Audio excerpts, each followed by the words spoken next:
কলকাতা টিভিতে আপনাদের সকলকে স্বাগত। আপনাদের সঙ্গে রয়েছি আমি অঙ্কুর। আপনারা দেখেছেন যে সদ্য ককরোচ জনতা পার্টির যে আন্দোলন, সেই আন্দোলনের জেরে কেন্দ্রীয় শিক্ষামন্ত্রী পদত্যাগ করেছেন। ককরোচ জনতা পার্টির প্রতীক ছিল আরশোলা। এবার সেই আন্দোলনের প্রেক্ষাপটে উঠে আসছে কাঁকড়া। এবার নতুন করে যে আন্দোলন তৈরি হচ্ছে, সেই আন্দোলনের সামনে আসছে E20 জনতা পার্টি, যাদের সিম্বল হচ্ছে কাঁকড়া। E20 জনতা পার্টির বক্তব্য যে এই যে পেট্রোলে যে 20% ইথানল মেশানোর যে নীতি নেওয়া হয়েছে কেন্দ্রীয় সরকারের পক্ষ থেকে, যে নীতির পক্ষে বারংবার জোরালো সওয়াল করে আসছেন সড়ক পরিবহন মন্ত্রী নীতিন গাডকারি, সেই ইথানল মিশ্রিত পেট্রোল দেওয়ার বিষয়ে সেই নীতিরই সমালোচনা করছে E20 জনতা পার্টি। তাদের একগুচ্ছ এ বিষয়ে অভিযোগ রয়েছে এবং তাদের এই নতুন প্ল্যাটফর্মে ইতিমধ্যেই ফলোয়ার সংখ্যা বেশ দ্রুত বাড়ছে।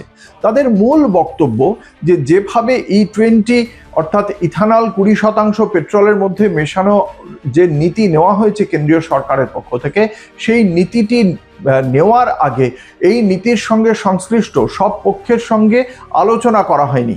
এক্ষেত্রে এই নীতিটি কেন্দ্রীয় সরকার এককভাবে নিয়েছে এবং এর ফলে যাদের প্রভাব পড়বে, যাদের জীবনে বা যাদের ব্যবসায় যাদের প্রভাব পড়বে, তাদের সঙ্গে কোনো পক্ষের সঙ্গে আলোচনা করা হয়নি। এর ফলে E20 জনতা পার্টির একাংশের বক্তব্য, এর ফলে গাড়ির ইঞ্জিনের ক্ষতি হচ্ছে, মাইলেজ কমে গিয়েছে এবং যে সমস্ত গাড়ি রয়েছে এখনো পর্যন্ত E20 ইকুইপড বা E20 অর্থাৎ পেট্রোলের সঙ্গে 20% ইথানল মেশানোর পরে ইঞ্জিনের ক্ষতি হবে না এমনভাবে তৈরি যে সমস্ত গাড়ি, সেই সমস্ত গাড়িগুলো 2025-এর যে নতুন মডেল তাতে তৈরি করা হচ্ছে। কিন্তু তার আগের মডেলের যে সমস্ত গাড়ি রয়েছে তাতে এই 20% ইথানল মেশালে যথেষ্ট বেশি ক্ষতি হয়ে যাচ্ছে, এমনকি 10%-এর বেশি ইথানল মেশালেও যথেষ্ট ক্ষতি হয়ে যাচ্ছে।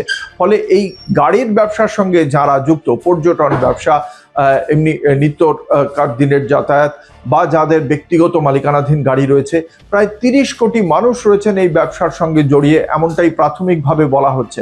ফলে একদিকে যেমন E20 জনতা পার্টির পক্ষ থেকে এই চলতি মাসের একদম শেষে তাদের পক্ষ থেকে একটি অবস্থান কর্মসূচির কথা জানানো হয়েছে, অন্যদিকে ট্যাক্সি চালক, ট্যুর অপারেটর, ট্যুরিজমের সঙ্গে যুক্ত, ট্যুরিজম ইন্ডাস্ট্রি অর্থাৎ পর্যটন শিল্পের সঙ্গে যুক্ত ব্যবসায়ীরা, তারা আবার আগামী মাসের গোড়ায় 4 আগস্ট তারা আবার একটা বৈঠক ডেকেছেন। তারা আবার সংসদের অভিমুখে গিয়ে তারা তাদের অভাব অভিযোগ জানাবেন এবং এই যে দুটি কর্মসূচি, সেই দুটি কর্মসূচির মাধ্যমে আমরা দেখতে পাচ্ছি E20 জনতা পার্টি তারা আবার সামনে আসছে এবং তাদের লক্ষ্য নীতিন গাডকারি। কেন তাদের লক্ষ্য নীতিন গাডকারি? কারণ এই বিষয়টি অর্থাৎ পেট্রোল, সেই তার মধ্যে 20% ইথানল মেশানো হবে না তার থেকে বেশি বা কম, সেই বিষয়টি পরে পেট্রোলিয়াম মন্ত্রকের মধ্যে, কিন্তু সড়ক পরিবহন মন্ত্রী নীতিন গাডকারি তিনি এ বিষয়ে সরাসরি ক্রমাগত জোরালো সওয়াল করে আসছেন। এক্ষেত্রে E20 জনতা পার্টির অভিযোগ, যেহেতু নীতিন গাডকারির পুত্রের তার ইথানলের কারখানা রয়েছে, ইথানল তৈরির কারখানা রয়েছে এবং তাদের কিছু আখের ক্ষেতও রয়েছে, অর্থাৎ যে আখ থেকে, সুগার থেকে তৈরি হয় ইথানল, সেই আখের ক্ষেতের মালিকানাও রয়েছে তাদের, এমনটাও বলা হচ্ছে। এই সমস্ত অভিযোগের কারণে যে ইথানল যদি আসতে শুরু করে তাহলে যথেষ্ট বেশি লাভবান হবেন নীতিন গাডকারির পুত্র, সেই কারণেই তিনি এতটা বেশি করে সওয়াল করছেন। শেষ পর্যন্ত তাদের আরও একটি বক্তব্য যে তাহলে যদি পেট্রোলের দাম কমানোর জন্য ইথানল মেশানোই হয়, তাহলে পেট্রোলের দাম কমছে না কেন? রাশিয়া থেকে যে পরিমাণ পেট্রোল আমদানি করা হচ্ছে তা বিশ্ববাজারের দামের তুলনায় যথেষ্ট কম। তাহলে সেই দামটা যেটা কমছে সেটা শুধুমাত্র কেন রাষ্ট্রায়ত্ত তেল সংস্থাগুলির কাছেই যাচ্ছে? কেন সাধারণ মানুষের মধ্যেও লভ্যাংশ এসে পৌঁছচ্ছে না?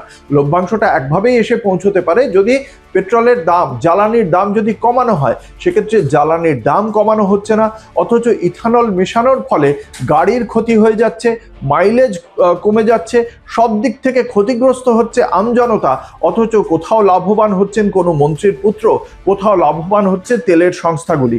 এটাই অভিযোগ E20 জনতা পার্টির এবং তারা এই সমস্ত অভিযোগ এবং তাদের দাবি দাওয়া নিয়েই তারা আগামী দিনে আসতে চাইছেন। তাদের বক্তব্য যে এ বিষয়ে বাধ্যতামূলক না করে যে সমস্ত মানুষ বেশি দাম দিয়ে হলেও খাঁটি পেট্রোল কিনতে রাজি, তাদের জন্য সেই বন্দোবস্তটুকু করা হোক।